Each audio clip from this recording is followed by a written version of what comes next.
নাকি দেশের বাইরে চলে গেছেন। তা আমি জানি না কোথায় গেছেন। তো যদি চলে যান দেশের বাইরে, তাহলে বর্তমান সরকার যদি বলা হয়, অনেকেই বলছেন মানে কথার কথা হিসেবে বলার চেষ্টা করছেন যে বর্তমান সরকার তো মানে চট্টগ্রাম ভিত্তিক সরকার গঠন করা হয়েছে।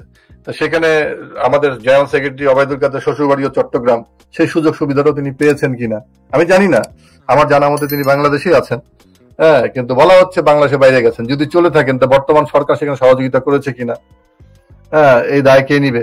আপনার সাথে আপনার দলীয় সাধারণ সম্পাদক, তিনি তো এখন দলের পদ থেকে পদত্যাগ করেননি। ওবায়দুল কাদের সাহেব সাবেক সেতু মন্ত্রী, তিনি তো দল থেকে পদত্যাগ করেননি, তাই না? তাই তো পদত্যাগ তো মাননীয় প্রধানমন্ত্রীও করেন নাই, তার মানে প্রধানমন্ত্রী আমরাও করি নাই।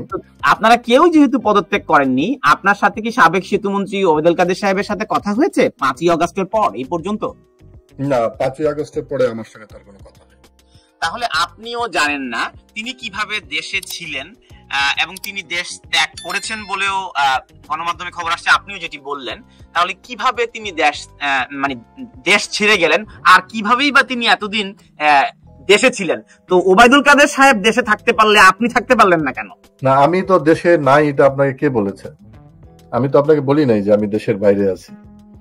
আপনি কি তাহলে দেশে আছেন? আমি আছি। আমি নিজেকে রক্ষা করার জন্য যেই জায়গায় থাকা দরকার আমি সেই জায়গায় আছি।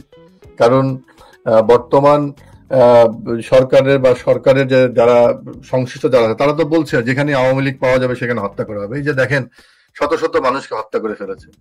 40,000-এর উপরে আমাদের বাড়িঘর, শিল্প প্রতিষ্ঠান সব করেছে। অর্থনৈতিক ভাবে আমাদেরকে পর্যদস্ত করে দেওয়া হচ্ছে। আমাদের আওয়ামী লীগের নেতা কর্মীরা আজকে না খেয়ে আছে, তারা বাড়িতে যেতে পারছে না, সন্তানকে দেখতে পাচ্ছে না, বাবাকে মারা যাচ্ছে, জানাজায় যেতে পারছে না। বাবার সামনে চাঁপাইনবাবগঞ্জে ছাত্রলীগের 2 জন ছাত্রলীগের নেতাকে কুপিয়ে হত্যা করেছে। তার বাবার কি আর্তনাদ, সেখানে না চলে মানুষ বিদ্রোহ করেছে।